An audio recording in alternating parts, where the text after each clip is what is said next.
Hey everybody, Brad with Full Spectrum Survival. I had a question come through my inbox, answered the person, and they really didn't like my answer, and I thought that it deserved its own video. The question was, Brad, would you allow a Muslim into your preparedness or survival group? Now at first when I got this question, I thought, okay, maybe the person is looking for an inflammatory result. Maybe they are looking to back up their own religious ideologies or their own belief system. But I was going to nevertheless give them my answer. They weren't happy. I have met a lot of great people in our world. I've met a lot of bad people in our world. It really is just that black or white. A person's heart is either good or their heart is bad.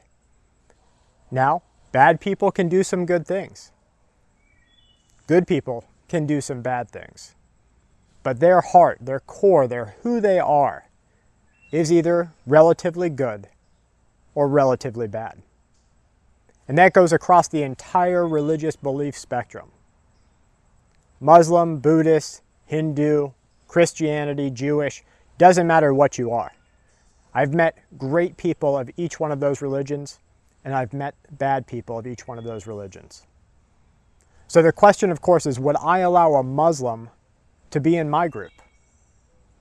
For someone to be trusted in my group, I have to trust them with my family, with my back, that they will be able to hold their, excuse my language, hold their shit together when bullets start flying, that they will be able to keep of a sound mind when chaos starts. Because let's face it, people with bad in their hearts are waiting for that chaos. They are opportunistic predators in our world. They are waiting. Right now, a lot of people, their inherent bad is held down by fear of jail, fear of persecution, fear of retaliatory violence. When a chaotic event happens, some of that fear goes away. And that person then will act upon their inherent true nature. Now, this isn't to say I think bad of everyone. Absolutely not. There are great people in our world. But in order for me to accept a person into my group, I need to know that they'll have my back. I need to trust them with my wife and children. And that's saying a lot. If you look around you right now and just take some introspection, if you look around you and say, who would I trust with my wife and my child? Who would I trust not to have an opportunistic instinct? Do you know everything about that person? Humans are great at disguising themselves. They're great at disguising themselves under religion. A lot of people in our world are brought up in a parental religious belief system. We believe, as children, we believe our parents. Look at the Santa Claus whole ordeal. We believe as children that a pudgy, chubby guy comes down a non-existent chimney or breaks into your house, leaves you presents, and gets out with some cookies.